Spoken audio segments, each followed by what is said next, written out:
supaya menghadirkan niat untuk bermajlis. Bismillahirrahmanirrahim. Allahumma inna nas'aluka ilman nafi'an wa rizqan tayyiban wa amalan mutaqabbalan. Allahumma anfa'na bima 'allamtana wa 'allimna bima yanfa'una wa zidna ilma. Amin ya Allah ya Rabbal Alamin. Sahabat pejuang adab yang mudah-mudahan dimuliakan Allah Subhanahu wa taala, wabil khusus yang hadir secara offline, baik wali murid sekolah adab maupun sahabat-sahabat tercinta, juga wali murid di sekolah adab Lampung, sekolah adab Bekasi, dan sekolah adab di Tangerang.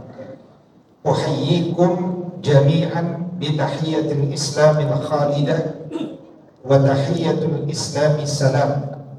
Assalamualaikum warahmatullahi wabarakatuh. Amin. Bismillahirrahmanirrahim. Alhamdulillah alladzi bi ni'matihi tatimmus shalihat. Asyhadu an la ilaha illallah wa asyhadu anna Muhammad Rasulullah. Allahumma fasalli wa sallim. 26 Hijriyah.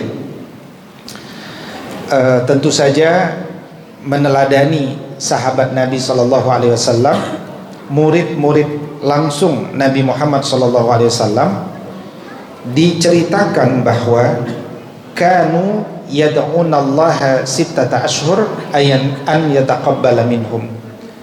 Mereka berdoa kepada Allah Subhanahu wa taala bahkan 6 bulan selepas Ramadan supaya amal ibadahnya diterima Allah. Kalau 6 bulan itu, yuk kita sebutin nama bulannya satu persatu ya. Kalau 6 bulan itu bulan apa saja? 1, 2, 3, 4, 5, 6. Artinya sampai bulan Rabiul Awal, sahabat Nabi Sallallahu Alaihi Wasallam masih berdoa. Dan isi doanya adalah, ya Allah, terimalah amal ibadah kami. Itu pertanda bahwa begitu khawatir orang-orang terbaik di masa awal tidak diterima amal ibadahnya.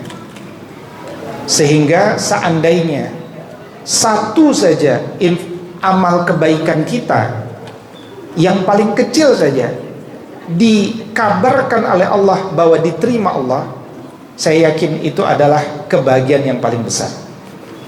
Karena itu sudah sepantasnya pagi ini saya pun mendoakan sahabat pejuang adab semuanya, taqabbalallahu minna wa minkum siyamana wa siyamakum wa ja'alana Allahu minal aidina wal faizina wal maqbulin kullu amin wa antum bi khairin. Mudah-mudahan kita masih diberikan kesempatan tahun depan, tapi kalaupun tidak, mudah-mudahan Allah sudah terima amal ibadah puasa Ramadan kita, dan kita sudah belajar ciri amal ibadah itu diterima, wabil khusus diterimanya amal puasa Ramadan kita. Cirinya adalah 1, jiwanya bertambah lembut, emosinya makin stabil.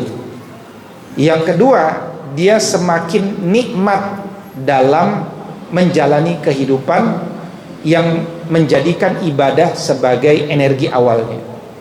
Yang ketiga, ibadahnya semakin mengejar kualitas, bukan sekedar mengejar kuantitas. Dan yang keempat adalah dia semakin dimudahkan Allah untuk merawat apa yang sudah diraihnya dan memvariasikan amal di atas apa yang sudah dia lakukan. Makanya Al-Imam Ibn Rajab Al-Hanbali menjelaskan, min sawabil hasanah al-hasanatu ba'daha wa min jaza'is sayyi'ah as-sayyi'atu ba'daha. Balasan perbuatan baik kalau memang dia diterima Allah, dia akan dimudahkan untuk melanjutkan kebaikan berikutnya. A'ta wattaqa wasaddaqa bil husna fasanuyassiruhu lil yusra. Mudah-mudahan kemudahan-kemudahan itu menjadi sebab kita dimudahkan untuk masuk ke surganya Allah. Ayat yang tadi saya baca kurang lebih artinya, maka barang siapa yang terbiasa berinfak, memberi, membantu, kemudian dia meningkatkan ketakwaannya dan selalu bersegera membenarkan kebenaran, maka 3 rumus itu akan memudahkan dia untuk masuk ke surganya Allah Subhanahu wa taala. Pagi ini materi syarat ke-9 yang ingin kita bahas berkontekstualisasi pada halalun bihalalin, ya, satu tradisi di bangsa ini untuk saling menghalalkan, saling musafahah, saling menguatkan, adalah menguatkan apa yang sudah kita raih, yaitu jiwa yang lebih bersih dari sebelumnya ketika tiba di bulan Ramadan, ya. Dan jiwa yang semakin bersih ini sebaiknya dirawat dan semakin dirawat. Misalkan tadi Ibn Rajab Al-Hanbali menjelaskan, balasan perbuatan baik dia dimudahkan untuk melanjutkan kebaikan berikutnya. Beliau mengatakan, aku yakin kalau seorang mukmin selepas bulan Ramadan dimudahkan Allah untuk melanjutkan dengan puasa 6 hari di bulan Syawal, maka itu adalah tanda yang aku yakini bahwa orang tersebut amalnya diterima Allah Subhanahu wa taala. Nah, ini luar biasa. Ibu-ibu, siapa yang sudah selesai puasa 6 hari, boleh angkat tangannya, enggak ria kok. 1 orang, ada lagi? 1, 2, Masya Allah, Allahu Akbar. Bapak-bapak, siapa yang sudah selesai puasa 6 hari bulan Syawal? Biasanya orang Jawa Timur. Ada? Ustaz Denny udah? Belum? Masya Allah. Nah, berarti masih ada waktu. Sekarang tanggal 13 Syawal, masih ada 17 hari lagi. Besok hari Senin, Senin, Kamis, Senin, Kamis, Senin, Kamis, insya Allah dapat puasa Senin, Kamisnya, dapat juga puasa 6 hari bulan Syawalnya. Dan sebagaimana pesan Nabi SAW, man shoma ramadana summa atba'aha sittan min Syawal kana kasiyamid dahar. Ini namanya amal cerdas. Kalau kita hanya puasa Ramadan saja dapat 30 hari, tapi ada amal cerdas yang membuat umur kita bisa mengejar ketertinggalan dari umur umat di masa lalu yang panjang. Cukup dengan nambah 6 hari. 30 kali 10 sama dengan 300, dan 6 kali 10 sama dengan 60. 300 tambah 60 sama dengan 360 hari. Seperti berpuasa seakan-akan 1 tahun. Hanya cukup dengan menambah 6 hari. Mudah insya Allah. Siap ibu-ibu? Bapak ibu, dalam mendidik anak-anak kita membutuhkan energi jiwa yang tenang. Ya, saya pernah sampaikan begini, dan saya juga begitu. Saya tidak mau anak saya nakal yang stres saya. Anak saya bandel yang stroke saya. Ya, jadi kenapa saya yang jadi rugi? Anak kita bandel, kita yang stroke, kira-kira begitu. Nah, maksudnya begini, mendidik itu memang membutuhkan kewarasan yang tinggi, terlebih ketika kita menghadapi anak-anak yang memang sedang menemukan jati diri. Terkadang dengan pengalaman mereka yang terbatas, kitanya harus paham diri, karena kita pun bisa sampai titik ini karena sudah melewati fase yang begitu panjang. Karena itu mendidik itu butuh kesabaran. Nah, ini yang pertama, ya, mendidik itu butuh sabar. Misalkan Allah Subhanahu wa taala berfirman di dalam Al-Qur'an, A'udzubillahi minasyaitonirrajim, wa'mur ahlaka bis-shalati wastabir 'alaiha. Perintahkanlah anakmu untuk salat dan bersabarlah. Artinya Allah Maha mengetahui, enggak semua anak diperintah sholat langsung berangkat. Tapi bersabar, arti bersabar di sana apa? Terus menerus mendidik anak kita untuk sholat. Nah, itu bicara kuantitas. Anak kita sholat, anak kita sholat, anak kita sholat, itu kuantitas namanya. Tapi pendidikan, setelah bicara bersabar agar tegaknya kuantitas, dan itu ada sunnah kuantitas, maka dia harus lanjutkan dengan sunnah kualitas. Kita ingin selepas anak kita melaksanakan sholat, berikutnya dia tergerak melaksanakan sholat dengan quality. Dan kualitas dalam sholat itu disebut sebagai khusyuk. Ya. Kualitas dalam sholat itu adalah khusyuk. Tetapi bagaimanapun anak kita berkualitas maupun berkuantitas dalam amal ibadahnya, biasanya sangat bergantung dengan amalan orang tuanya. Betul. Jadi amalan orang tua, ya, amalan wali murid, itu yang saya pahami mengandung dua perkara. Satu, mengandung keteladanan. Yang kedua, mengandung keberkahan. Keteladanan karena nasihat dari mata itu terkadang nasihat yang dilihat oleh mata anak terkadang lebih efektif daripada nasihat yang didengarkan oleh telinga. Terkadang, ya, makanya kita sebagai guru tidak hanya digugu tapi juga ditiru. Terkadang kita nggak perlu banyak bicara tapi banyak melakukan, anak kita melihat.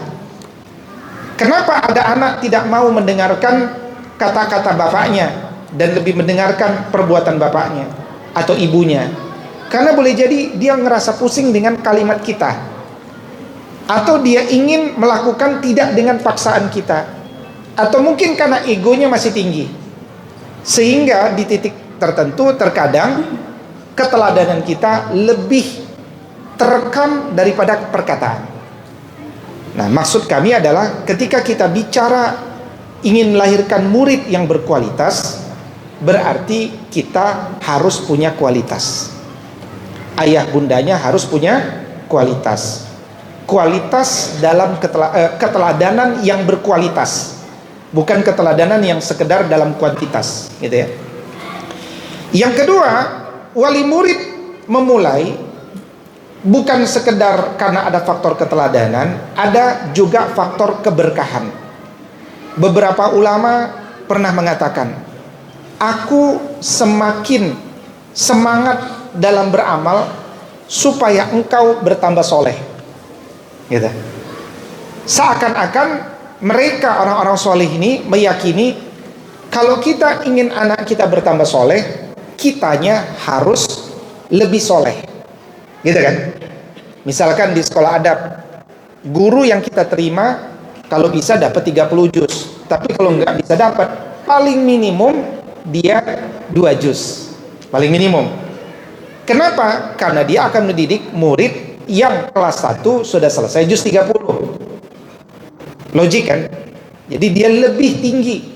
Nah, setelah itu dia harus berkejaran dengan murid lebih tinggi sampai di standar minimal 7 juz. Iya kan? Standar minimal 7 juz. Nah, kalau kita ingin anak kita sholat subuh di masjid, maka berarti bapaknya harus meneladankan sholat subuh di masjid. Nah, terkadang kita bangunin bapaknya lebih susah dari bangunin anaknya, betul kan? Bapak ibu yang di depan saya, sahabat-sahabat semua, ini kan orang-orang pilihan. Allah telah memilih antum memilih sekolah adab, meskipun masuknya jam 5.30 atau jam 6, kan gitu. Dan sudah 6 tahun kita melakukan hal tersebut, dan di tahun ke-6 Gubernur Jawa Barat mengatakan kalau bisa semua sekolah di Jawa Barat masuknya jam 6. Betul ya Pak Awang ya? Kayaknya sedang dirapatkan ya di Depok mau masuk jam 6 semua ya. Dan kita 6 tahun yang lalu sudah memasukkan jam 6. Tapi karena nggak ada gubernur yang maksa, akhirnya kesadaran, dan antum di depannya adalah orang-orang pilihan. Kalau nanti ada orang tua yang memasukkan jam 6, itu kalah levelnya dibandingkan antum. Karena antum as-sabiqunal awalun dalam masuk jam 6. Yang lain terpaksa. Sama bedanya antara orang yang masuk di fase muhajirin sama masuk di fase Fatu Mekah, kan beda. Fatu Mekah nggak ada pilihan, udah menang. Akhirnya orang pilih saja masuk Islam, kualitinya beda kan. Nah, jadi berapa banyak orang tua nggak jadi menyekolahkan di sekolah adab karena nggak siap jam 6. Nah, tentu saja saya ingin juga menyegarkan kesadaran kita bahwa kita memilih sekolah adab itu harus dengan ilmu.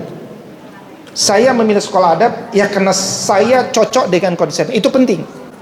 Jangan sampai antum masuk ke sekolah adab karena alasan-alasan yang lain, hatta dipaksa oleh guru. Ya, saya masuk sekolah adab karena dipaksa guru ngaji saya, nggak boleh. Antum masuk ke sekolah adab karena sadar bahwa memang dia secara ilmiah terbaik di hadapan Allah Subhanahu wa taala secara konsep. Ya. Nah, kefahaman itu akan membuat kita bahagia melakukan kerjasama dalam jangka panjang. Kalau tidak nanti jadi beban.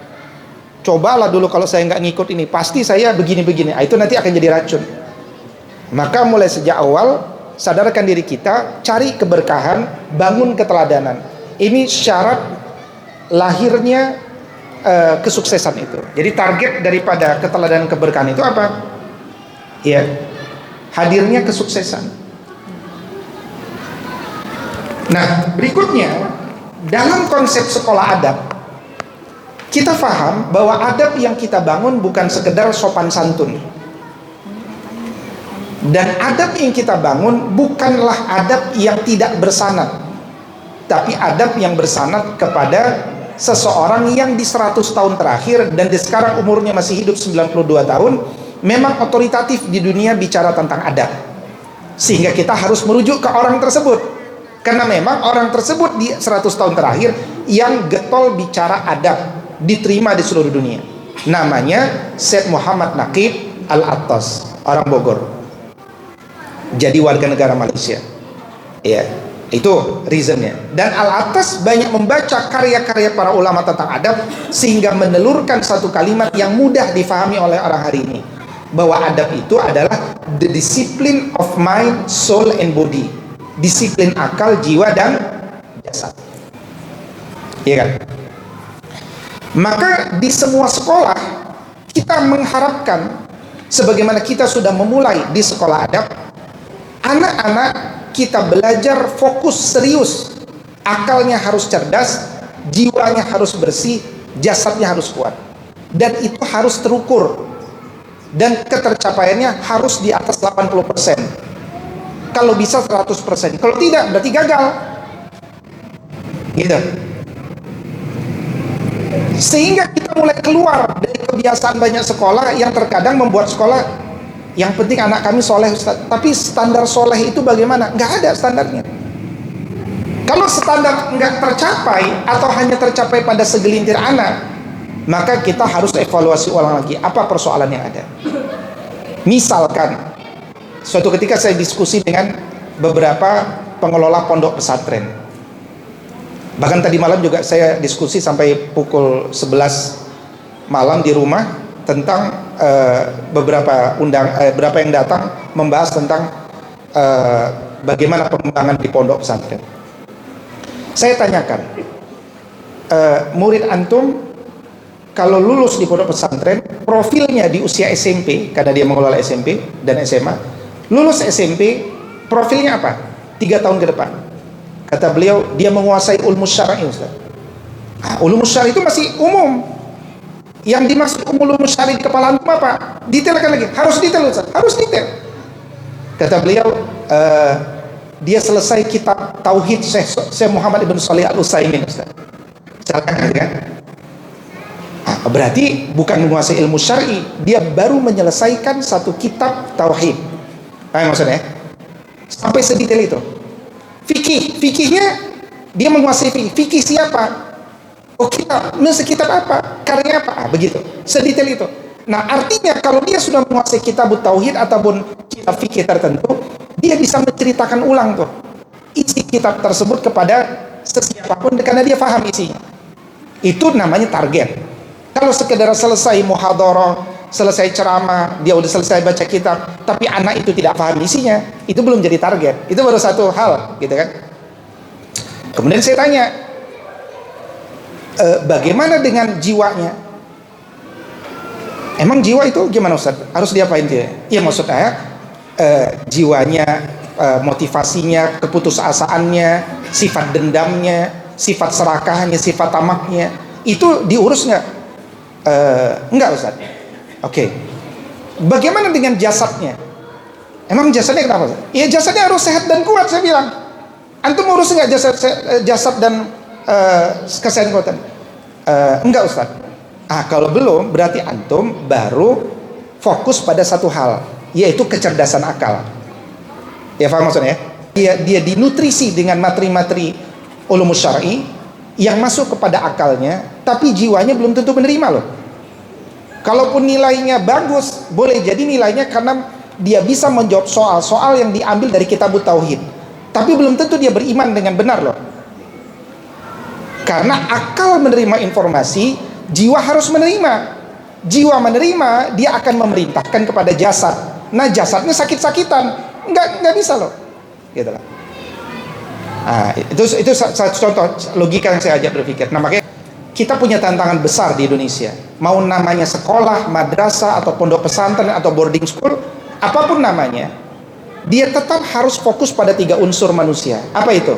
Itu yang disebut oleh Syekh Muhammad Naqib Al-Atas, bahwa adab itu adalah the discipline of body, mind, and soul. Jasad, akal, dan jiwa. Ya. Bahkan saya katakan, sebelum antum membahas kitabut tauhid, jiwa fisik murid dulu yang harus dibereskan. Karena kalau murid sakit-sakitan, nggak bisa dia belajar kitabut tauhid. Oh jadi jasad dulu baru ilmu. Jasad dulu saya katakan. Makanya ulama dakwah mengatakan islahu nafsihi hatta yakun. Perbaikilah anak-anakmu sampai dia punya kompetensi. Nomor 1 apa? Sebelum salimul akidah apa? Qawiyul jism. Dan itu jadi standar kita di 11 muasafat. Ya. Nah, terus saya katakan, saya kasih contoh di sekolah adab, lulus dari sekolah adab, jasadnya harus terukur. Bagaimana cara ngukurnya? 1, bahwa dia harus bisa berenang minimal 2 gaya, maksimal 4 gaya, dan menyelam di kedalaman 3 meter. Udah kita lakukan kan? Alhamdulillah 100% terpenuhi.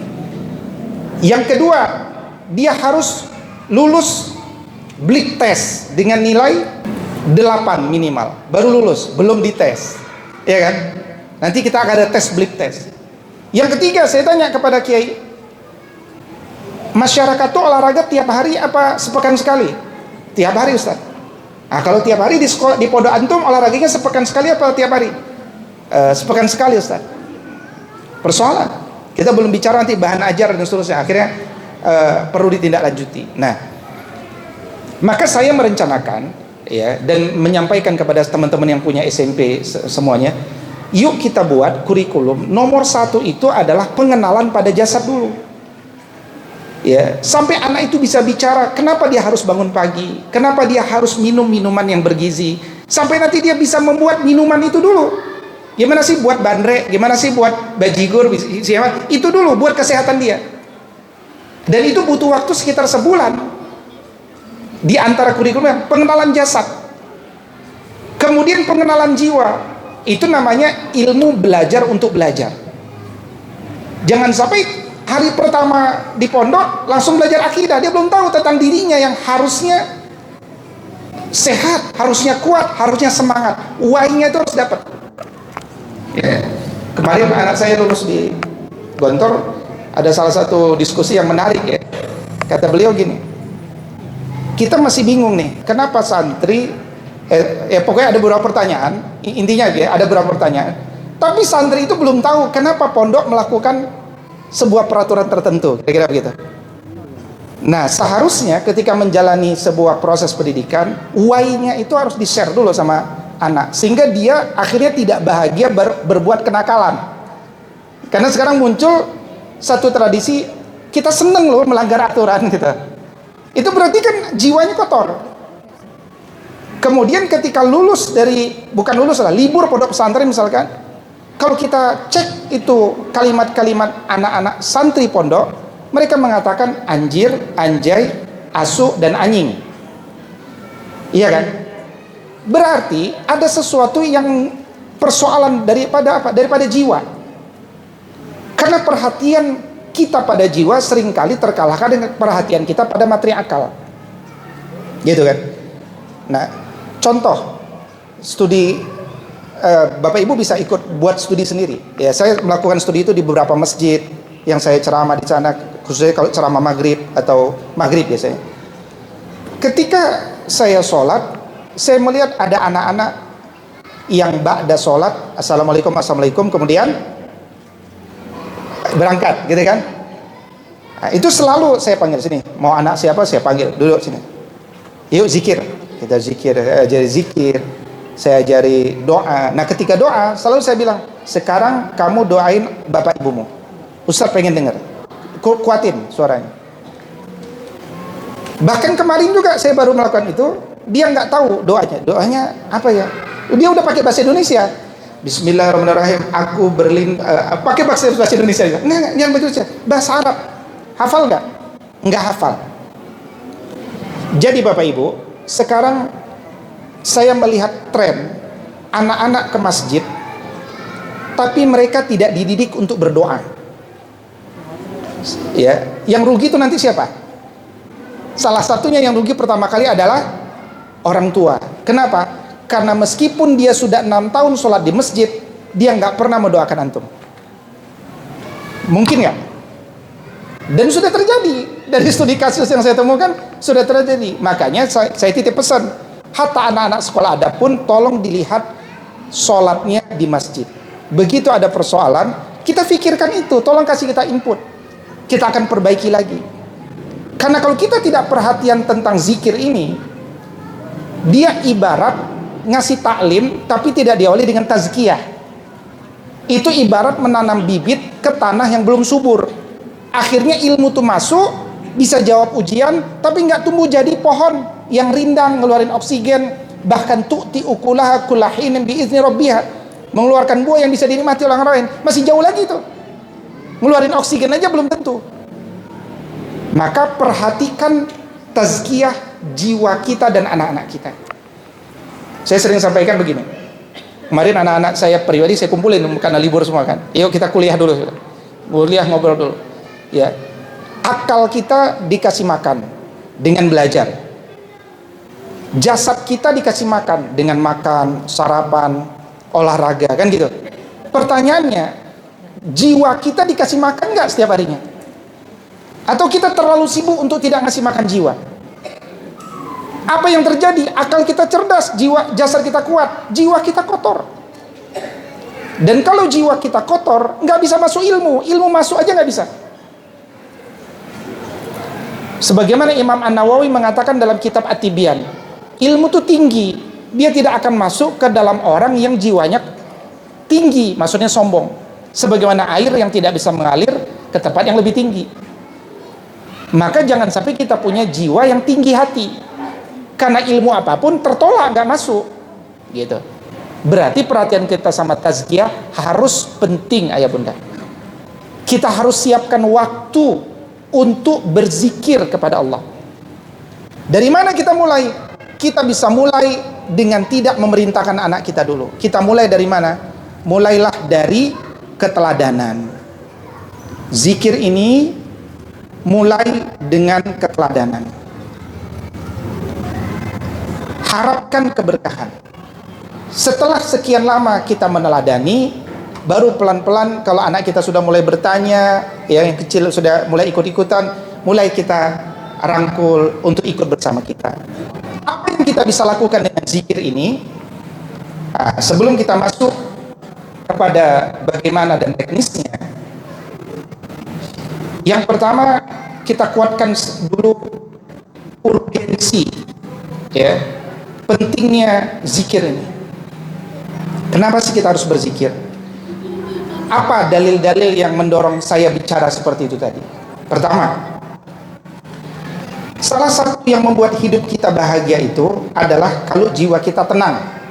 Dan jiwa tenang itu pasti tidak selalu terkait dengan uang. Betul ibu-ibu ya? Betul nggak Bu nih? Ya, jadi bahagia itu tidak selalu terkait dengan uang. Betul ya ibu-ibu? Kata ibu-ibu betul. Setuju bapak-bapak? Oh senang bapak-bapak ya. Buktinya apa? Buktinya banyak kok orang kaya raya tapi nggak bahagia. Buktinya apa? Buktinya banyak orang yang petani naik sepeda ontel bisa cubit-cubitan sama istrinya. Berarti uang itu nggak selalu terkait dengan senyuman. Ada istri sudah dikasih uang tak bisa senyum, ya. Nah, itu kan musibah. Punya istri nggak bisa senyum, musibah nggak Pak? Musibah. Dan Nabi mengatakan tabassumuka fi wajhi akhika laka sedekah. Senyummu pada wajah saudaramu sedekah. Sama suaminya aja dia nggak bisa senyum, apalagi sama saudara yang lain. Enggak Ustaz, saya sama saudara bisa, sama suami doang nggak bisa. Ah, itu lebih musibah lagi, ya kan? Makanya dalam Quran surat Ar-Ra'd ayat 28 Allah Subhanahu wa taala berfirman, alladzina amanu wa tatma'innu qulubuhum bi dzikrillah ala bi dzikrillah tatma'innul qulub. Ingatlah hanya dengan zikir kepada Allah hatinya menjadi tenang. Oke. Artinya hanya dengan zikir hati menjadi tenang. Dan Imam Nawawi mengatakan zikir itu afdolul zikr itu tilawah. Makanya sekelas Ustadz Adani, ya, Ustadz siapa lagi hafal Quran? Abdul Majid, Ustadz Ridwan, ya kan? Ustadz Naufal, Ustazah Lailia, Ustazah Indana dan seterusnya. Ini kata para ulama, zikirnya murojaah Quran, Bu. Kita ini zikirnya nggak murojaah karena kita nggak punya hafalan Quran. Makanya disebut oleh Imam Nawawi afdolul zikir tilawatul Quran. Sebaik-baik zikir tilawah Quran. Karena dengan hafalan dia bisa bicara terus tuh ayat-ayat Quran. Tapi karena kita nggak punya, ada solusi tasbih, tahmid, tahlil, takbir. Tapi karena itu nggak kita biasakan, kita akhirnya berzikir juga. Tadi anjing, anjir, anjay, anjing, asu. Atau aku tak bisa hidup tanpamu. Dan itu mulai menggejala. Coba kita renungkan. Ya. Dan mungkin anak-anak kita sudah terpapar. Pertanyaannya, nggak perlu marah-marah. Kita perlu sadar apa penyebab utamanya. Dan boleh jadi penyebab utamanya selama ini kita dorong anak-anak kita untuk cerdas akalnya. Bisa bahasa Inggris, bisa bahasa Arab, bisa macam-macam. Tapi jiwanya tidak dikelola. Baru kemarin saya ngobrol berdua sama Buya. Saya 78 tahun. Beliau pernah membuat satu proyek dengan beberapa jenderal untuk membuat mubalik, ya, pendidikan bagi mubalik, pintar-pintar mubalik. Tapi setelah kaya, mubaliknya mikirnya beli mobil, beli rumah, nikah lagi, macam-macam gitu kan, dan seterusnya. Terus kata Buya begini, saya berpikir apa yang salah dari kurikulum kemarin. Ternyata saya baru sadar kita gagal nih dalam proyek pertama. Kenapa? Kita lupa memasukkan materi tazkiyatun nafs. Sehingga muncullah mubalik-mubalik ustadz-ustadz yang simatupang, siang malam tunggu panggilan. Dakwah harus nunggu amplop. Tak ada amplop, tak ada dakwah. Dikasih amplop, lihat dulu isinya. Isinya kecil, nggak mau lagi dipanggil. Muncul seperti itu. Nah, ini analisis dari Buya. Ya, 78 tahun usianya, dan dia katakan dia mendirikan dan pernah bertemu dengan Buya Hamka, muridnya Buya Hamka juga. Yang kedua, memang zikir itu harus jadi program harian. Ya. Quran surat Al-Ahzab 33 ayat 41 sampai 42. Allah berfirman, ya ayyuhalladzina amanu zkurullaha zikran katsira wasabbihu bukratan wa asila. Zikirlah sebanyak-banyaknya dan bertasbihlah di waktu pagi dan di waktu petang. Artinya program kita itu ada zikir ba'da sholat, ya, ada zikir ba'da sholat, ada zikir pagi dan petang. Zikir pagi dan petang. Nah, kalau bicara teknis, silakan sesuaikan dengan waktu masing-masing. Ya, misalkan anak-anak kita kumpulin, yuk kita zikir bersama. Atau kita buru-buru mau ke Bandung, ayo kita zikir di dalam mobil. Yang penting zikir paginya berjalan. Bapak-bapak mungkin habis sholat subuh nggak keburu zikir di masjid, nggak apa-apa. Langsung pulang ke rumah, di mobil nanti zikir pagi ba'da sholat. Kan gitu kira-kira.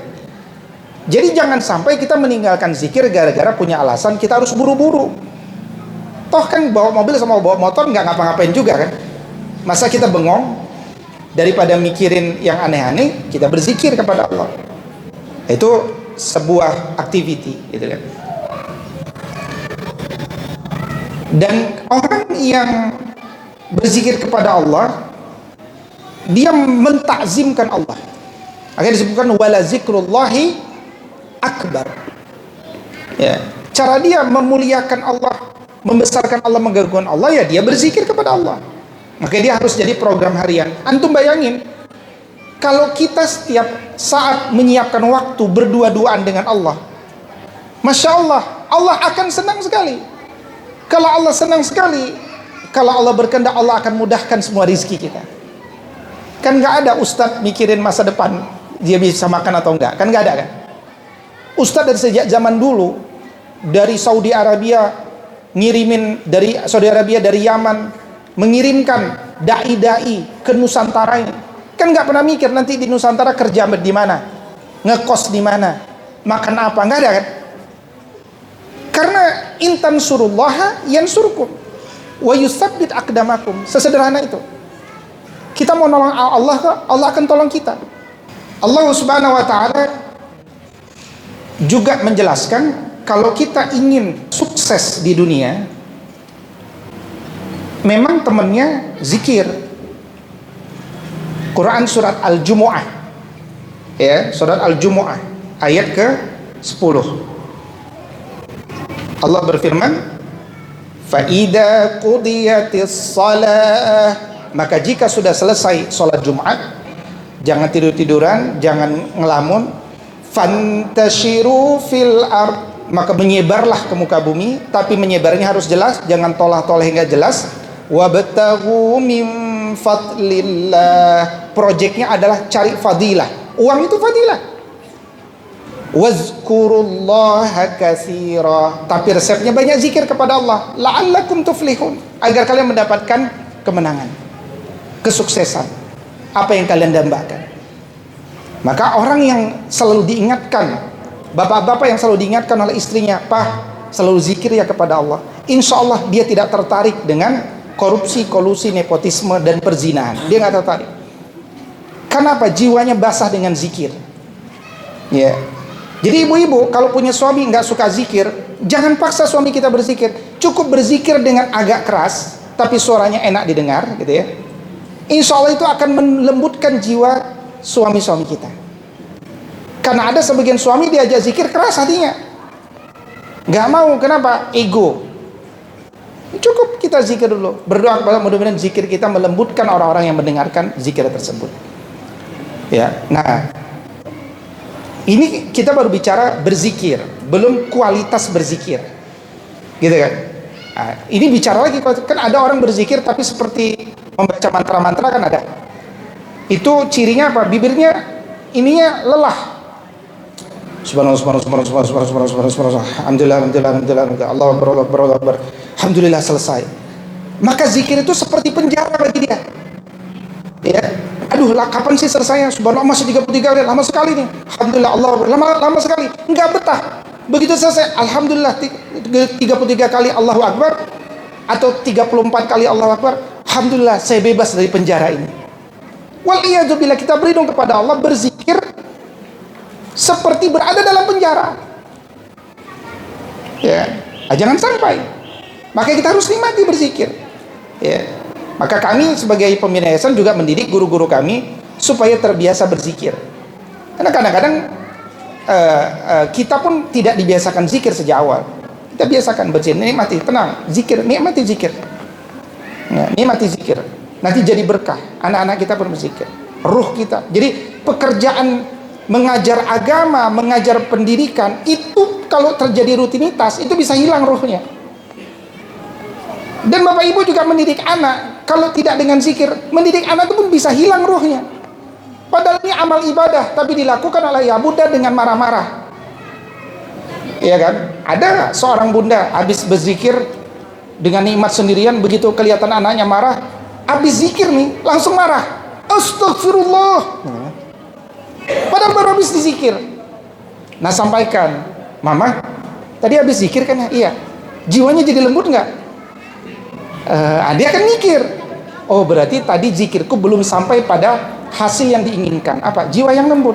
Buktinya apa? Dia dengan mudah marah gitu. Men-switch antara zikir tiba-tiba marah. Berarti ada persoalan dengan kualitas zikir, paham maksudnya? Kita nggak bicara salah-salahan, kita sedang bicara mau naik level. Kita ini sedang berduaan sama Allah, nikmatnya harus dapat. Kan ada orang sholat tapi nggak beruntung, ada kan? Makanya ayat surat Al-Mu'minun, qad aflahal mu'minun, beruntung orang-orang yang beriman. Yang beruntung itu apa? Banyak. Nomor satunya apa? Alladzina hum fi salatihim khashi'un. Ternyata nomor satu yang Allah hadirkan adalah ada orang nggak beruntung karena sholatnya nggak berorientasi khusyuk. Itu makna keterbalikannya. Dia sholat tapi nggak fokus pada khusyuk. Saya temukan ada guru-guru di luar sana, ketika sholat itu kadang-kadang mendahului imam, kadang-kadang cepat, nikmat, dan kadang-kadang juga dia tidak memuliakan sunnah. Maksudnya amal-amal sunnah. Bapak Ibu, banyak di antara kita mungkin malas mengamalkan sunnah. Nggak apa-apa sih, yang penting kan wajibnya dilaksanain kan, gitu kan.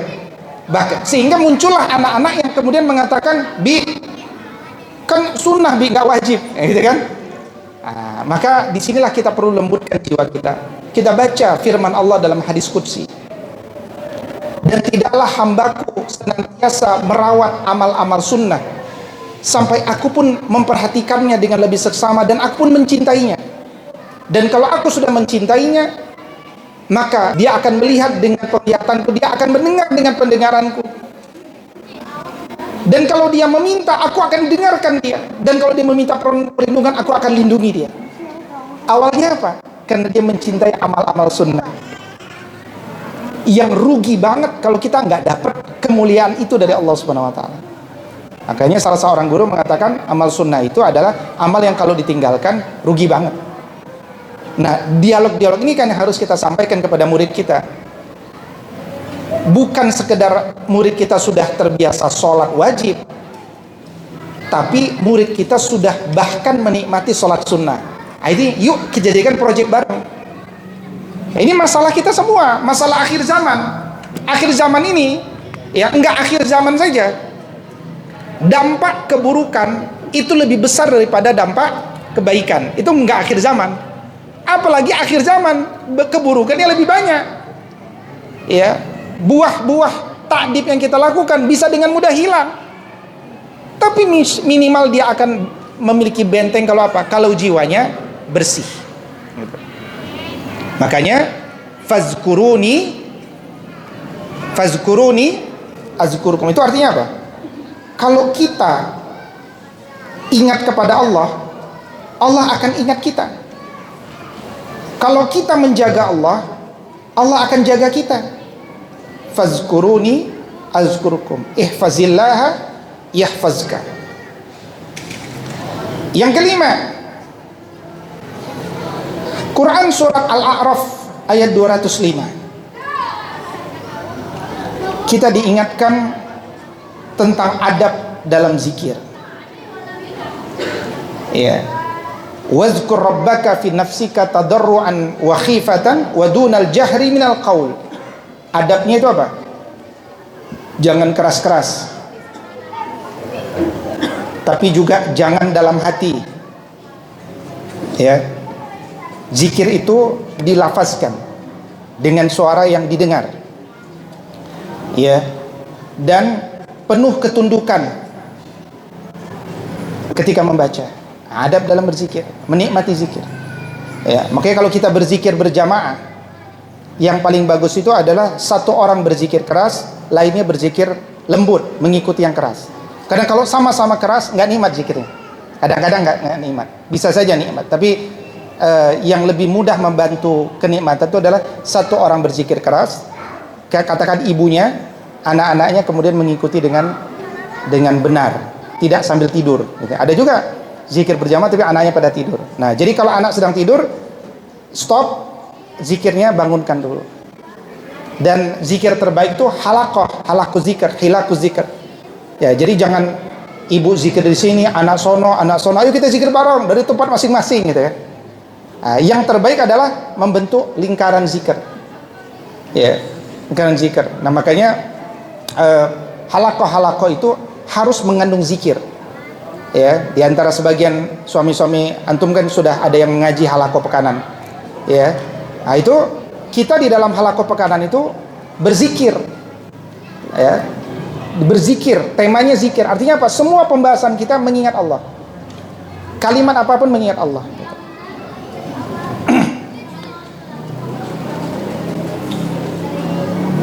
Nah, coba lihat Quran surat Al-Munafikun ayat ke-9.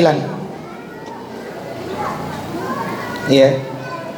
Allah Subhanahu wa taala memberikan kita kewaspadaan. Ya ayyuhalladzina amanu la tulhikum amwalakum wala auladukum an zikrillah. Wa may yaf'al dzalika faulaika humul khasirun. Jadi jangan sampai kita punya anak jadi alasan kita jadi nggak zikir sama Allah. Ya, ini namanya fitnah anak dan fitnah harta.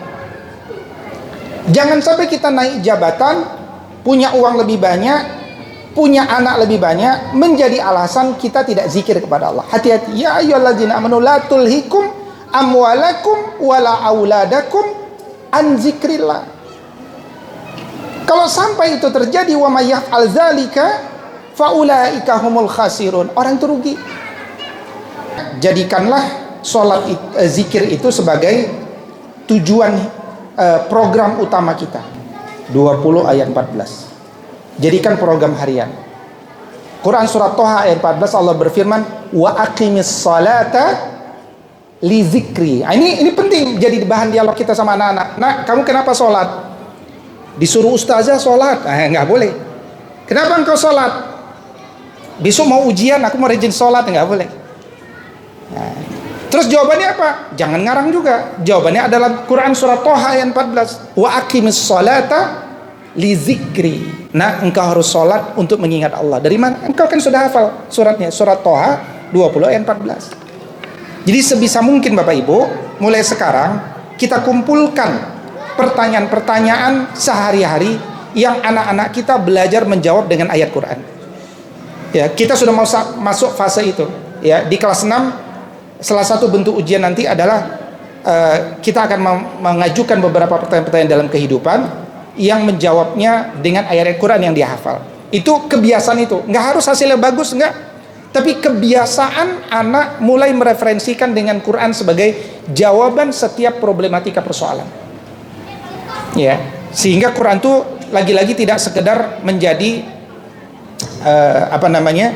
sesuatu yang berat bagi dia.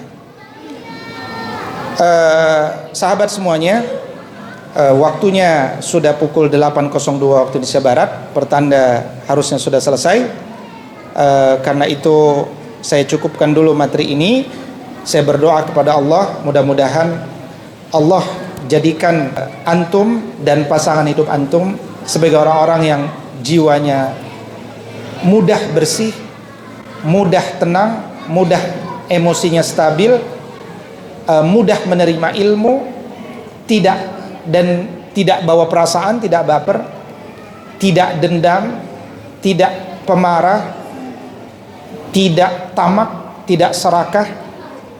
Dan tentu dengan doa itu saya berharap agar saya pun mendapatkan kemuliaan yang sama. Dan mudah-mudahan Allah jadikan kita semuanya dengan sebab jiwa yang bersih dapat berkumpul dengan mudah di jannahnya Allah Subhanahu wa taala. Karena pada hari itu Hanya orang yang berjiwa bersihlah yang layak masuk ke tempat yang sangat bersih itu. Yauma la yanfa'u malun wala banun illa man atallaha biqalbin salim. Maka bersihkan hati kita, bersihkan jiwa kita, karena kalau jiwa kita bersih, insya Allah ilmu mudah dan amal juga akan berkah. Demikian, in uridu illal islaha mastata'tu fa idza azamta fatawakkal 'ala Allah. Assalamualaikum warahmatullahi wabarakatuh.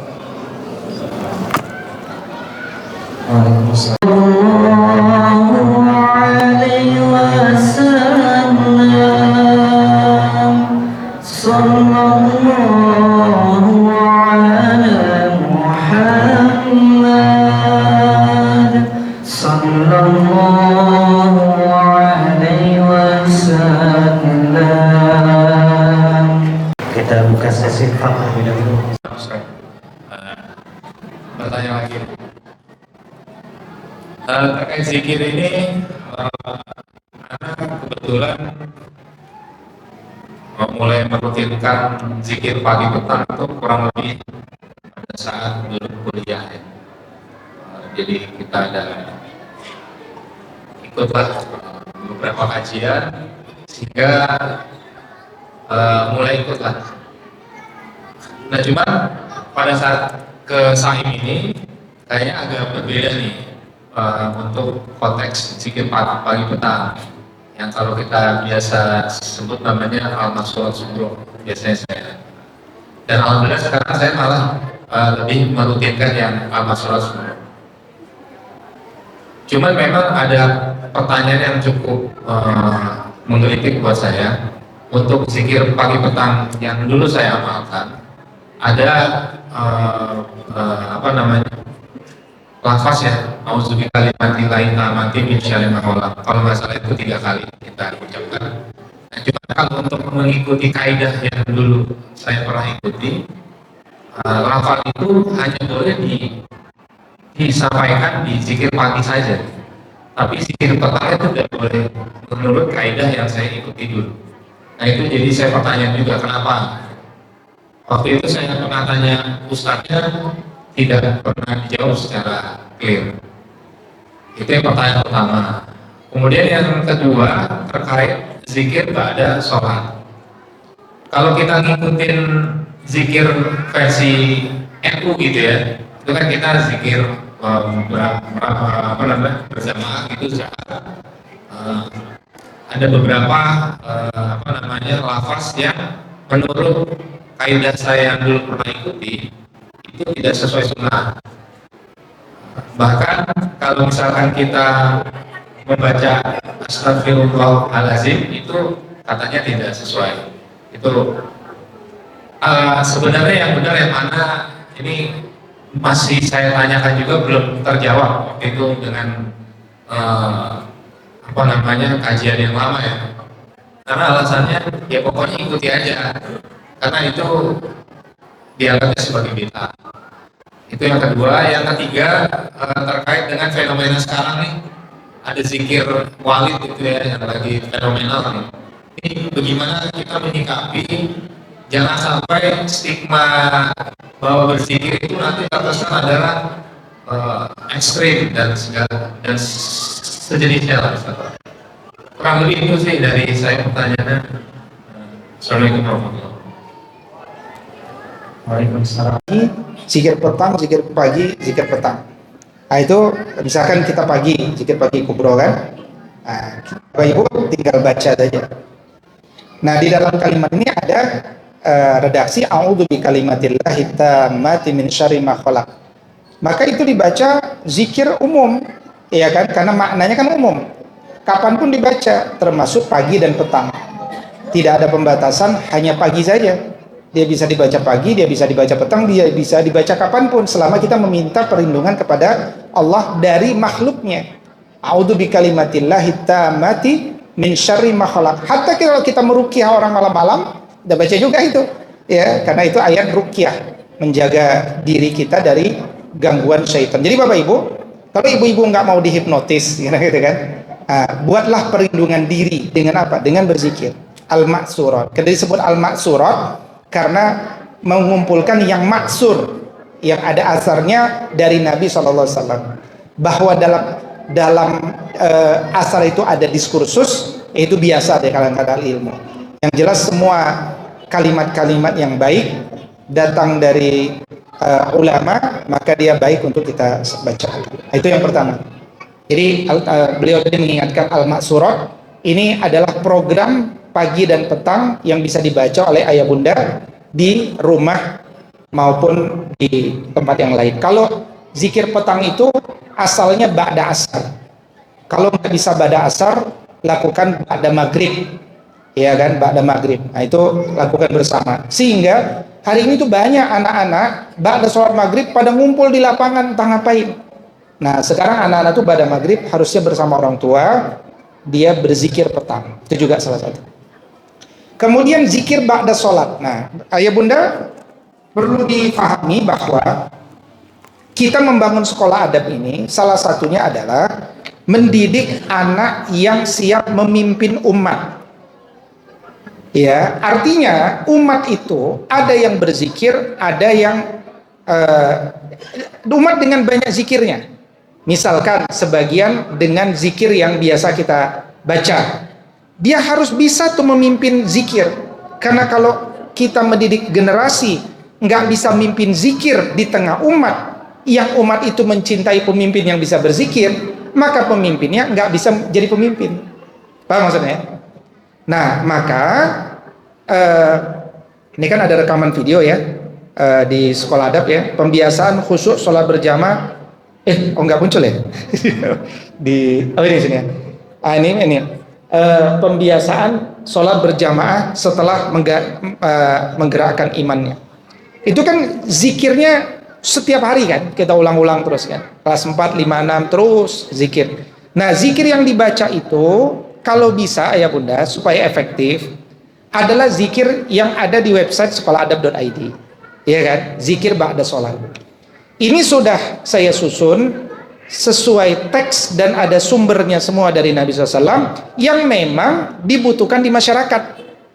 Ya, butuhkan di masyarakat. Jadi kalau anak kita bisa dengan zikir seperti ini dan dia menikmati, suatu ketika dia berada di kampung yang memang sangat memuliakan orang yang bisa berzikir seperti ini, dia akan bisa pimpin zikir itu. Ya, saya pribadi nggak enak nggak zikir pada sholat. Kenapa? Karena dulu di Medan sering sholat di masjid yang kalau pada sholat zikirnya jahar bareng-bareng. Ya, jadi asolah zikir itu kalau orang udah soleh semua, itu orang zikir sendiri-sendiri. Zikir sendiri-sendiri, tapi suara masjid itu seperti lebah, gitu, ya, rame. Karena orang masing-masing zikir. Nah sekarang itu ba'da sholat sepi, orang zikir tak ada suaranya. Asolahnya orang dulu zikir masjid itu seperti lebah, gitu kan. Nah, tibalah di zaman di mana orang banyak baru masuk Islam, kenal agama, sehingga mereka nggak tahu habis sholat ngapain, bengong-bengong kan.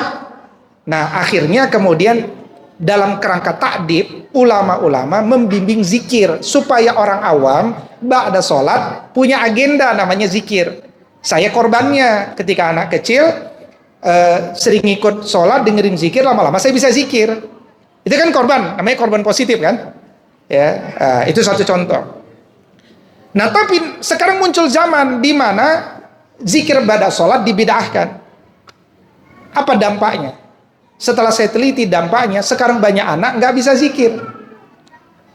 Kalau nggak bisa zikir, masuklah materi kita hari ini, akan sulit ilmu masuk ke dalam dirinya karena jiwanya nggak bersih. Anak kita sholat, mau di sekolah mana, saya perhatikan ba'da sholat tidak berzikir, langsung kabur, langsung main, langsung diskusi, langsung bengong entah ngapain. Padahal zikir itu penting. Nah, sekedar untuk menegaskan kepada bapak ibu, bagi saya kalau orang selepas sholat itu udah selesai. Antum gak usah bicara zikir itu bid'ah. Antum baca WhatsApp boleh apa enggak? Antum kabur langsung kerja boleh enggak? Boleh, maka sudah selesai kaifiat ritual. Karena sholat sudah selesai. Sekarang kita masuk pada mengisi waktu ngapain ini setelah antum sholat. Antum pilih, mau baca WhatsApp, mau zikir, mau berangkat kerja, bisa milih kan?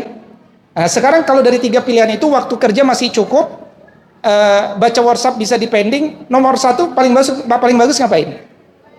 Zikir. Tapi umat nggak tahu mau zikir apa.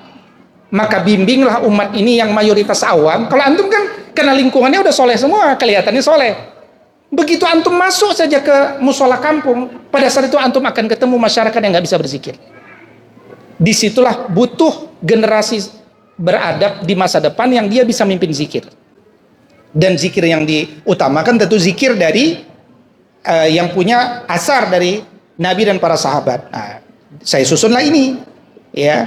Nah, jadi dia baca, kemudian kalau maghrib khusus, ya, Allahumma ajirna minan nar, Allahumma antas salam wa minkas salam tabarakta ya dzal jalali wal ikram, Allahumma a'inni ala zikrika wa syukrika wa husni ibadatik.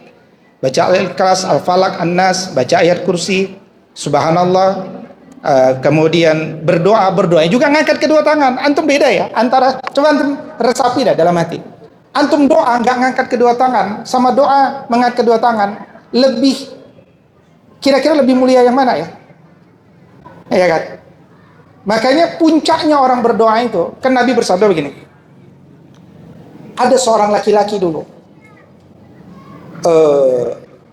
rambutnya putih, jenggotnya panjang, bajunya gamis, dia berdoa kepada Allah dengan mengangkat kedua tangannya, ya, dan mengulangi 3 kali, ya, ya Rabbi, ya Rabbi, ya Rabbi. Nah, memang hadis itu bicara tentang tidak terkabulnya doa orang tersebut. Tapi saya ingin mengatakan bahwa orang tersebut secara penampakan udah kelihatan doa yang terbaik. Nabi nggak mengomentari cara doa itu, udah terbaik. Tapi dia punya persoalan yang lain, sehingga doa yang sudah terbaik itu ternyata tidak didengar Allah, ya kan? Nah, karena itu di sekolah adab kita disiplinkan anak kita. Kamu mau minta sama Allah loh, kamu mau minta sama bapak saja sampai serius amat, minta beliin pakaian, minta beliin ini, serius amat. Kita mau minta sama Allah yang menciptakan, serius dong. Nah, maka mohon bantuan ayah bunda, bahkan tangan anak itu pun tidak lendean di kakinya. Dia betul-betul berdoa. Makanya kalau bapak ibu nanti lihat di di YouTube, ya, ketika dia sudah, ini kan masih duduk, dia masih duduk bersila. Ketika dia mau berdoa, dia pindah gerak. Ya, itu saya sengaja memindahkan gerak ke duduk di antara 2 sujud supaya dia tidak bisa lendean ke tangannya. Karena saya mengamati sebagian anak-anak masih berdoa ketika duduk bersila lendean di tangan. Takdib yang ingin kita tanamkan, seriuslah ketika berdoa, karena engkau sedang meminta sama Allah. Ya, jangan sampai Allah bertanya, ente serius apa nggak sih minta nih, gitu kan? Nah, serius minta kepada Allah dengan kalimat, dengan lisan, dengan adab dan seterusnya. Itulah pelajaran kita itu, bagaimana memuliakan sesuatu yang sebenarnya bukan bicara halal haram, bicara pemuliaan atau tidak, gitu kan? Ya, itu ya. Kemudian kalau zikir walid, ini saya kurang update nih kayaknya. Ini nanti kita ngobrol berdua ya, zikir walid apa? Ya, kurang update. Kalau yang 2 ini saya bisa, nanti mungkin perlu diupdate zikir walid. Baik, demikian mungkin. Yang kita pahami sebagai zikir adalah pada sholat gitu. Tapi yang setahu saya diskusinya dengan teman-teman, kalau zikir itu adalah mengingat Allah, bukankah waktu terbaik adalah saat kita lagi gak ingat Allah gitu. Nah, itu adalah waktu paling bagus untuk berzikir. Untuk apa? Untuk kita balik gitu, balik ingat Allah. Misal kalau kita lagi banyak kerjaan, itu kan biasanya jauh dari Allah. Nah, saat itulah kayaknya waktu paling baik untuk berzikir. Itu pertanyaan pertama, Ustaz. Yang kedua, saya tuh kadang sering diskusi sama anak yang nanti jadi bukan perdebatan sih, memang jadi diskusi. Saya bilang, abang, ayo zikir bang. Gitu. Udah ya tadi di sekolah. Abang, ayo ngaji. Udah ya tadi di sekolah. Memahamkan anak kayak gini kan udah cukup ya pagi petang hanya oke. Kita duduk bareng, ayah zikir dia nggak dengerin, Gitu. Nah ini gimana biar apakah mungkin nanti kita bisa bikin semacam kesepakatan gitu ya agar waktu itu sudah sebenarnya Ustadznya agar mungkin setiap sehari itu harus diingatkan anak untuk apa yang dilakukan di sekolah juga di rumah dan juga terkait dengan birrul walidain Ustadz. Karena kan biasanya di rumah sering ada gesekan juga ya dengan orang tua.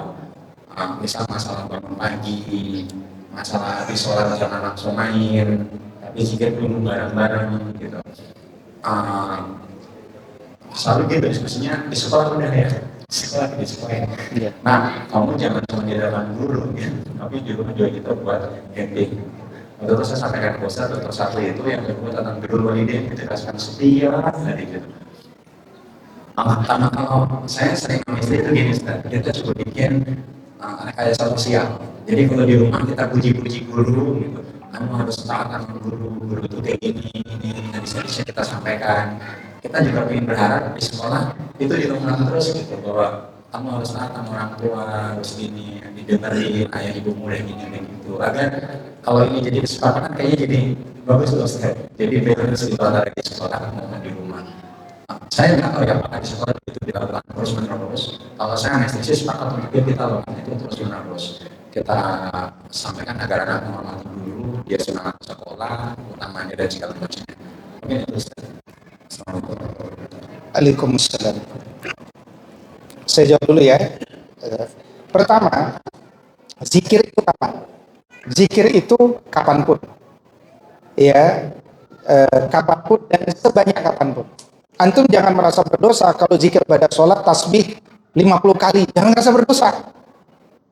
Aduh, kayaknya saya masuk neraka kalau zikir 50 kali tasbih. Allah zikron kasih sebanyak-banyaknya. Gitu kan. Kadang-kadang perhatian kita pada kuantitas lebih besar daripada pada kualitas. Akhirnya zikir itu tidak nikmat. Gitu ya. Nah sekarang zikir itu kapan? Tadi jawabannya ketika waktu kosong bagaimana? Iya kan, ketika lagi kosong ada apa? Zikir. Nah pertanyaannya, masruh nggak ketika waktu kosong berzikir? Gitu kan? Jawabannya masruh. Jadi kalau kita ingin anak kita pinter, dorong dia kejar gelar. Gelarnya apa? Bukan dokter, bukan profesor, ulul albab. Nah sekarang supaya bisa jadi ulul albab, gimana? Allah katakan, biasakan tadabbur isi Quran. Kita sudah lakukan. Terus menerus kan? Quran surat 38-29. Kemudian lakukan tafakkur. Quran surat Al-Imran 191. Nah sekarang Quran surat Al-Imran 190-191. Ini menjawab pertanyaan itu. Jadi Allah Subhanahu wa taala berfirman, A'udzubillahi minasyaitonirrajim. Inna fi khalqis samawati wal ardi wa ikhtilafil laili wan nahar la ayatil li ulil albab. Betul kan? Itu tafakur alam itu akan membawa pada kecerdasan akalnya. Nah, habit daripada ulul albab itu apa? Habitnya alladzina yadhkurunallaha qiyaman wa qu'udan wa ala junubihim. Betul? Dia zikir kepada Allah baik kondisi berdiri, duduk maupun berbaring. Artinya tidak boleh ada satu waktu pun meskipun motivator yang nyuruh Bapak Ibu, kosongkan pikiranmu. Jangan dengarkan. Ya, tidak boleh kita mengosongkan pikiran, harus selalu diisi dengan zikir dan fikir dan ikhtiar. Itu selalu. Ya. Itu ya, pertama zikir kapanpun. Ya, ini yang kedua dan ketiga, ini mohon dicatat oleh para muadib di sekolah dan kepala sekolah. Jadi sebagaimana kita sudah sepakati sejak awal, tidak ada masalah yang tidak bisa kita hadirkan prosesnya. Makanya disebut social engineering, rekayasa sosial. Disitulah justru kelebihan sekolah kita seharusnya, di mana kita akan sangat fleksibel untuk melihat perubahan-perubahan baik pada murid-murid kita. Di sekolah kita nggak ada piala cukup di rumah Bapak Ibu, Masya Allah. Ada yang juara taekwondo, juara karate, juara renang, juara English public, Masya Allah. Kirim fotonya aja ke kita supaya kita upload, ya. Tapi di sekolah kita nggak ada piala, karena piala sekolah itu adalah terjadi perubahan baik dari anak. Itu udah piala besar dan itu harian. Makanya tidak ada sekolah yang saya ketahui yang evaluasinya setiap hari. Terbatas pengetahuan saya, ngobrol dengan banyak sekolah, mereka bahkan nggak siap. Saya suruh evaluasi harian, mereka nggak siap. Ya, sampai tadi malam pun saya diskusi, kami evaluasinya sebulan sekali Ustaz di pondok pesantren. Saya bilang kalau masalah sudah sebulan sekali, itu masalah udah jadi batu besar yang sudah mungkin meledak. Apalagi kalau 6 bulan sekali pas bagi rapor, udah repot kan? Kita kan udah mengeneralisasi kan. Kalau udah selesai nggak boleh kita generalisir, luar biasa.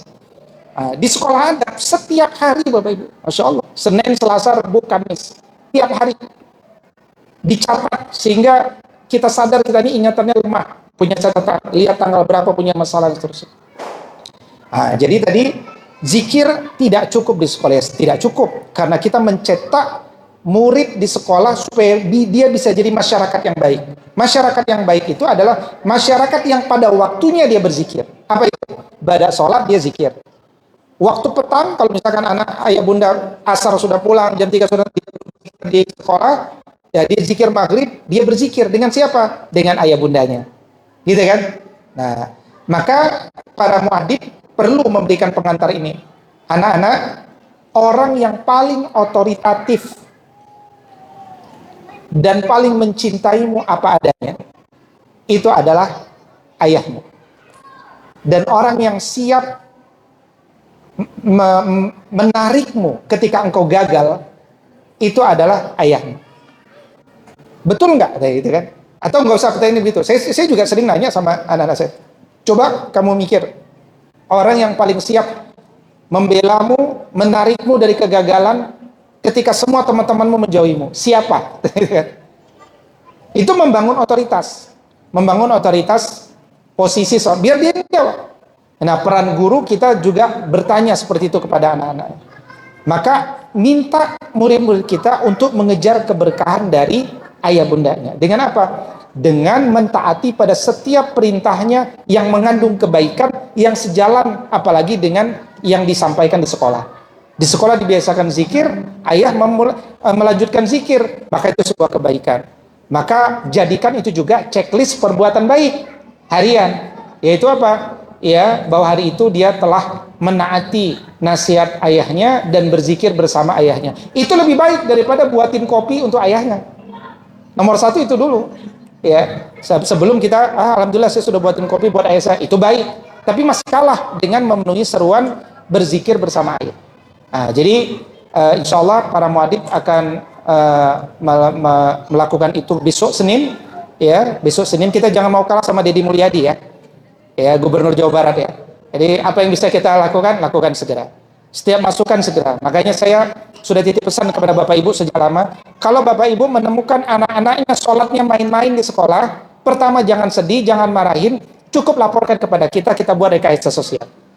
Ya, kan namanya manusia kan terjadi perubahan ya. Kan ada orang tua di luar sana udah baiat nggak ngasih handphone juga dia, gitu kan? Siapa tuh? Namanya manusia kadang-kadang bisa mundur, bisa berubah. Nggak apa-apa. Ad-dinun nasihah, agama nasihah. Yuk kita bareng-bareng lagi. Yuk kita kuatin lagi. Yuk kita komitmen lagi. Yuk kita semangat lagi. Jadi nggak boleh baperan. Ya, kami pun nggak akan baper. Kita akan terus rawat. Dan kalau kita bisa lakukan perubahan hari itu, karena memang sistemnya udah dibuat, evaluasi harian. Jadi kalau ada anak tidak mentaati ayahnya, itu harus jadi persoalan paling besar di sekolah adat.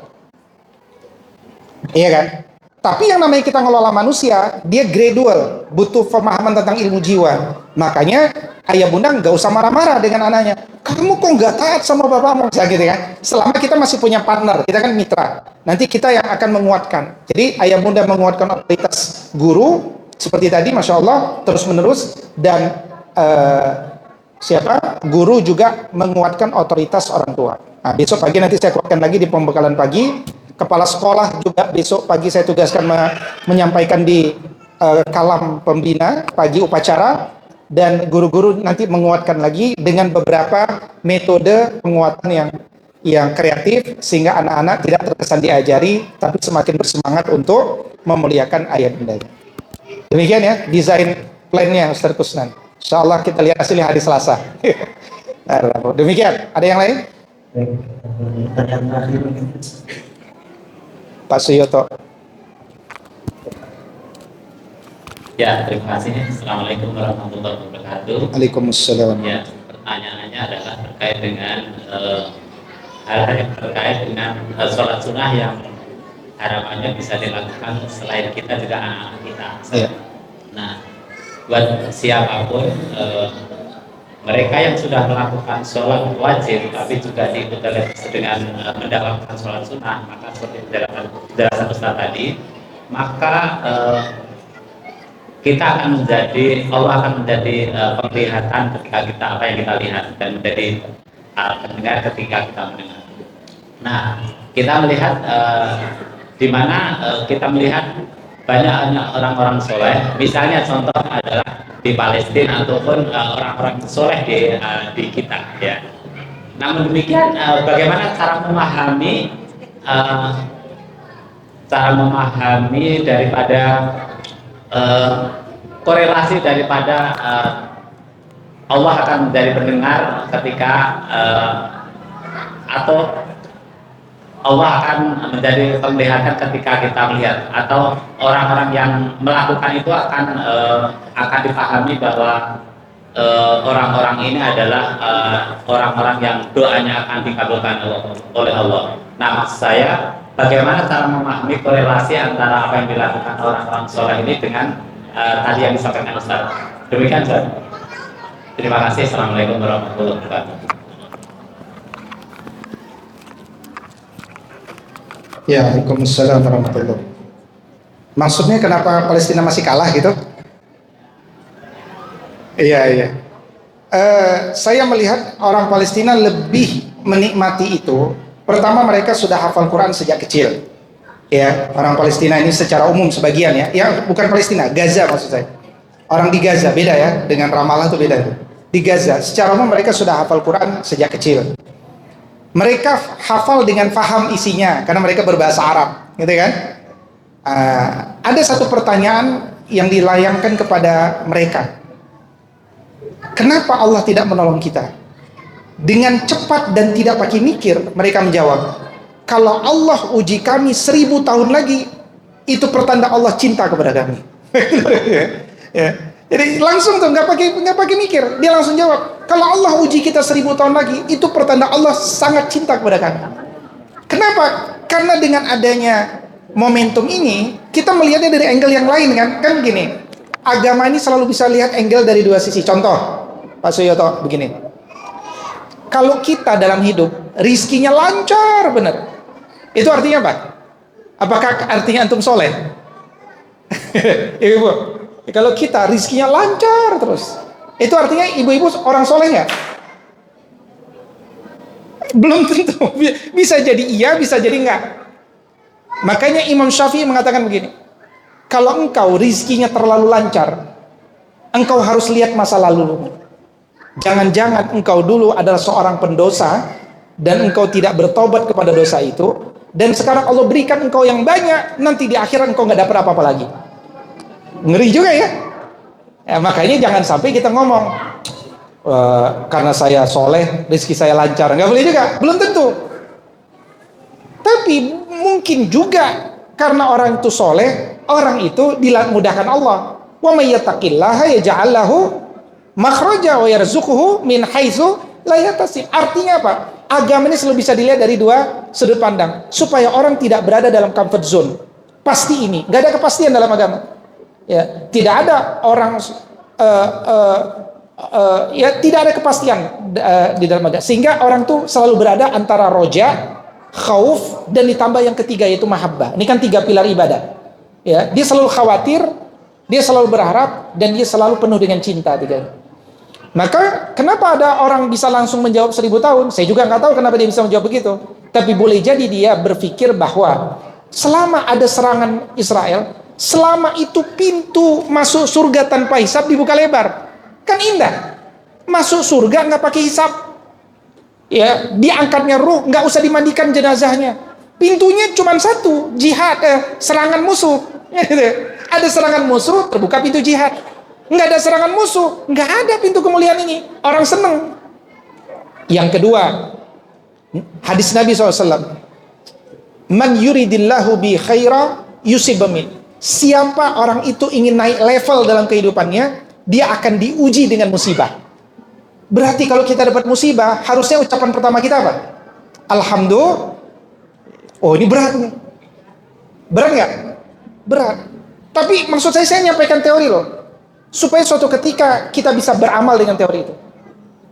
Ketika kita mampu mengucapkan alhamdulillah ketika dapat musibah, misalkan, mohon izin, suami kita mungkin di PHK, terus kita mau berprasangka buruk sama Allah, lah, alhamdulillah ya Allah, Allah uji apa lagi ini? Ini kayaknya ada level yang lebih tinggi yang Allah ingin sampaikan. Harus bersyukur. Karena innallaha, ya, karena Allah itu bersama ana ma'azoni abdi bi, aku bersama prasangka hambaku. Kalau kita berprasangka baik kepada Allah, Allah baik sama kita. Kalau prasangka buruk sama kita, kalau kita prasangka buruk sama Allah, Allah tidak akan bantu kita, kan begitu kira-kira. Jadi agama itu selalu bisa dilihat dari dua aspek, Ustaz Suyoto. Baru dengan dua alasan itu saja, itu sudah jauh lebih pada cukup untuk membuat kita tidak memandang sebuah pertarungan itu sebagai sebuah kekalahan. Gaza itu nggak kalah, Gaza itu menang, Pak Suyoto. Menang nggak? Menang. Kenapa? Karena kita ngelihatnya bukan fisik. Kalau fisik hancur, Bapak Ibu. Tapi Israel nggak bisa menguasai kota Gaza yang kecil itu sampai hari ini. Bisa menguasai nggak? Bukan hanya Israel, Amerika pun nggak bisa menguasai. Apalagi Amerika. Antum tahu, saya kemarin membaca dokumenter terakhir, tentara-tentara Amerika kalau berperang taken kontrak. Saya kalau mati, apa hak saya? Banyak kontraknya. Nggak seperti orang Muslim, perangkah pakai kontrak langsung lanjut. Orang Amerika, orang Eropa perang sekarang harus jelas hitam putihnya. Kalau saya mati bagaimana? Konsekuensinya apa? Dan seterusnya. Perlindungan saya apa? Ya, standarnya harus kuat. Ini orang Amerika. Nggak mudah ngelawan orang Gaza yang apa adanya. Nah, maka Allah Subhanahu wa taala memenangkan Gaza sebenarnya. Kenapa? Tawanannya nggak ada yang bisa diserahkan kepada Israel kecuali dengan kesepakatan. Betul kan? Akhirnya Allah menangkan Gaza itu bukan hanya dengan perlawanan senjata, dengan dihancurkan wilayah Amerika elit itu dengan api. Sama seperti Indonesia ini menang bukan karena bambu runcing. Ya, saya diskusi sama Dr. Tiar Anwar, kata beliau yang meneliti tentang sejarah ini lebih detail, Indonesia itu udah nggak punya syarat untuk menang sejak abad 20. Mau dari mana kita menang? Sampai pertarungan terakhir Tengku Umar dan Cik Ditiro di Aceh aja udah bumi hangus, desa-desa hancur. Terus kok bisa menang? Allah menangkan kita dengan cara yang lain. Perang dunia kedua, betul nggak? Akhirnya orang mikir dulu, ngapain kita jajah sana, negara kita aja hancur gitu. Makanya atas berkat rahmat Allah. Ya, tapi Allah menurunkan rahmatnya kenapa? Karena kitanya berjuang, terus berjuang sampai apapun yang kita bisa. Nggak ada senjata, politik, diplomatik, kita lakukan semuanya. Nah, makanya tugas kita adalah terus bergerak, terus berjuang, rawat kebersamaan, dan selalu berprasangka baik, selalu kuatkan ukhuwah, jaga kata-kata, jaga semangat, jaga motivasi. Insya Allah kebersamaan kita berkah. Ya, demikian Pak Suyoto. Kita doakan Gaza kembali bahagia, ya. Tapi kalau Gaza sudah selesai, nggak ada lagi donasi buat Gaza, ya kan? Anak-anak kita butuh tempat baru nih untuk donasi nantinya. Semuanya ada plus minus. Demikian, wallahu a'lam. Baik, syukron. Cukup ya, akhirnya Cukup. Baik, barakallahu fiik. Dan bunda yang insyaallah dimuliakan Allah.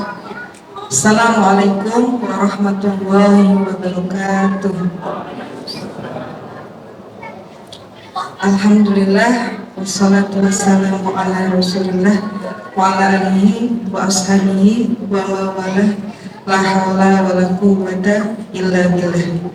Alhamdulillah, puji dan syukur kita kepada Allah yang telah kembali mempertemukan kita di momen bulanan, ya, pada agenda Ramadan dan Idul Fitri. Mudah-mudahan Allah menerima semua amal ibadah kita dan membalas dengan sebaik-baik balasan. Oleh karenanya, pada kesempatan ini saya pribadi ingin mengucapkan taqabbalallahu minna wa minkum siyamana wa siyamakum Qul amin wa antum bi khair, ja'alallahu wa iyyakum minal 'aifina wal faizin. Dan juga jazakumullah khairan untuk kehadirannya pada kesempatan ini, telah meluangkan waktunya. Mudah-mudahan ini sebagai rasa syukur kita kepada Allah atas berbagai nikmat, terkhusus nikmat sehat, nikmat waktu luang, dan juga nikmat berupa amanah, yaitu anak-anak yang sudah diberikan kepada kita. Ada beberapa yang disampaikan, namun sebelumnya izin tadi terkait pertanyaan zikir di sekolah yang berbeda. Nah, memang di sekolah untuk kelas-kelas kecil kita belum bisa secara full membaca zikir al-maghfirah. Oleh karenanya zikirnya adalah disingkat, yaitu hanya mengambil beberapa bacaan ya yang dipilih dari al-maghfirah. Jadi dengan tidak terlalu panjang, harapannya kita bisa melatih anak-anak untuk menikmati dan memiliki atau menanamkan rasa cinta di dalam kegiatan berzikir tersebut.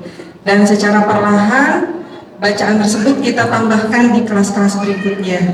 Adapun di kelas 5 atau 6 kita sudah mulai juga membiasakan zikirnya adalah langsung ke al-maghfirah. Pengumuman yang pertama terkait kegiatan KBM ya pada Idul Fitri ini, yaitu anak-anak kita melanjutkan kegiatan belajar mengajarnya di tema 7, pekan kedua, pekan ketiga, pekan keempat, lalu melanjutkan ke tema 8. Nah, nanti di bulan Mei ada agenda Jambore Ahmad Saing atau JAS, yaitu di tanggal 22 sampai 23 Mei. Untuk kelas 6 akan ada ujian praktik nanti di tanggal 21 sampai 24 April, dan juga penilaian sumatif akhir jenjang di tanggal 13 sampai 21 Mei insya Allah. Nah, yang kedua, mengingatkan terkait agenda Cikaki yang insya Allah akan diadakan tanggal 28 sampai 29 Juni, yaitu 1 pekan setelah pembagian rapor. Bagi ayah bunda yang belum mendaftar, dapat segera mendaftar. Insya Allah ada cashback atau subsidi ya sebesar 500.000 dari uang kegiatan per murid. Jadi kalau yang adik kakak, kalau 2 murid berarti mendapatkan cashbacknya 2 kali 500. Kalau yang bertiga, ada juga kan yang bertiga ada kakak, 3 kali 500.000. Mudah-mudahan acaranya lancar, kita semua diberikan kesehatan ya, dan juga keberkahan ya, insya Allah itu kegiatan rutin tahunan kita dalam rangka penguatan ya, ketahanan keluarga, dan juga dalam rangka penguatan ukhuwah di antara kita. Mudah-mudahan insya Allah kita niatkan untuk mencari keridhaan Allah. Mudah-mudahan Allah mudahkan rezeki kita semuanya, amin ya Allah ya rabbal alamin. Nah, berikutnya juga mengingatkan kembali daftar ulang bagi kelas 1 sampai kelas 5 yang belum, mohon untuk segera maksimal di tanggal 30 April ya, insya Allah. Jika ada kesulitan ataupun hal-hal yang ingin didiskusikan, bisa melalui Kak Nurul atau Kak Husnul ya, nanti selanjutnya bisa berdiskusi dengan saya juga. Berikutnya terakhir dari tim ekskul ya, insya Allah ada pemberitahuan bahwasanya ekskul akan dimulai lagi di Senin depannya lagi ya, yaitu tanggal 21 April ya. Insya Allah sudah ditunggu-tunggu oleh anak-anak kita, mudah-mudahan sehat-sehat semua, dilancarkan dan dimudahkan. Itu saja pengumuman pada kesempatan kali ini. Mohon segala kebenaran, billahi taufiq wal hidayah. Wassalamualaikum warahmatullahi wabarakatuh. Sallallahu alaihi wasallam, sallallahu ala Muhammad, sallallahu alaihi wasallam, sallallahu ala Muhammad, sallallahu alaihi wasallam, sallallahu ala Muhammad.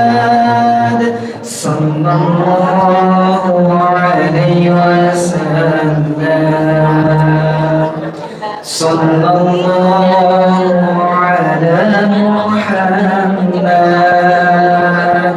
صلى الله على محمد صلى الله عليه وسلم صلى الله على محمد صلى الله عليه وسلم أنت شمس أنت بدر أنت نور فوق نوري أنت شمس أنت بدر أنت نور فوق نوري أنت إكسير رمضاني أنت مصباح السرور صلى الله على محمد صلى الله عليه وسلم صلى الله على محمد صلى الله عليه وسلم صلى الله على محمد صلى الله عليه وسلم صلى الله على محمد صلى الله عليه وسلم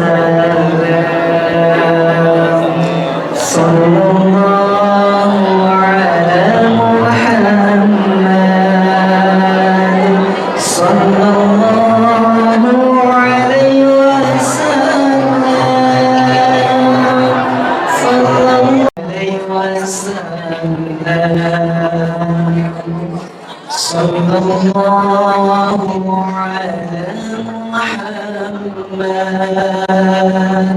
صلى الله عليه وسلم صلى الله عليه وسلم صلى الله على محمد صلى الله عليه وسلم صلى الله على محمد صلى الله عليه وسلم صلى الله على محمد صلى الله عليه وسلم صلى الله على محمد صلى الله عليه وسلم صلى الله على محمد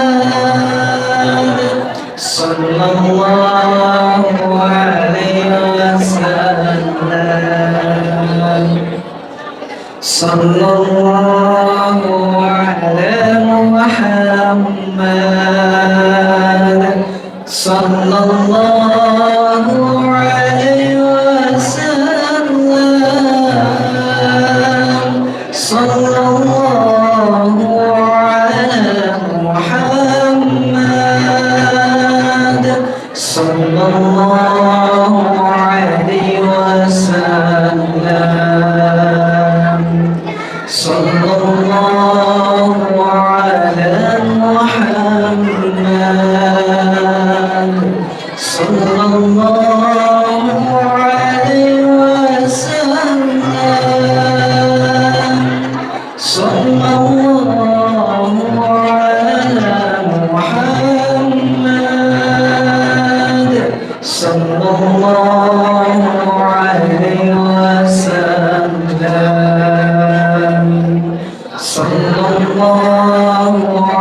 على محمد صلى الله عليه وسلم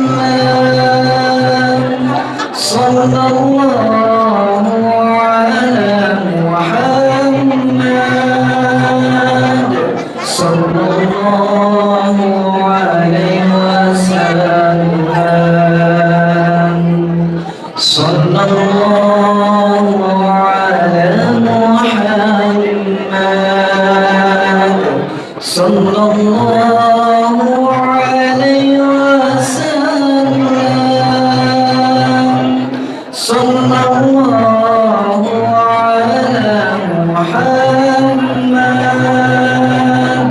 صلى الله عليه وسلم.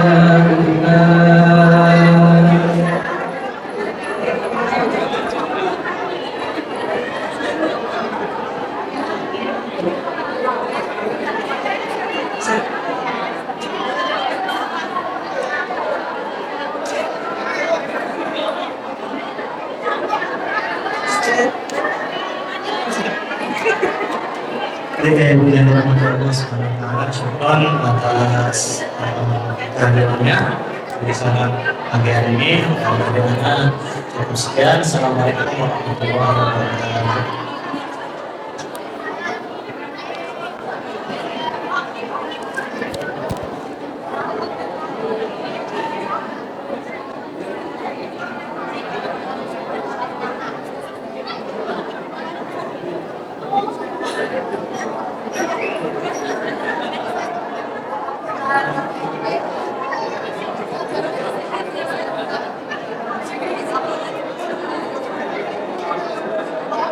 Dan kita akhiri dengan baca alhamdulillah, alhamdulillah alamin. Kita lanjutkan dengan berdoa kepada Allah.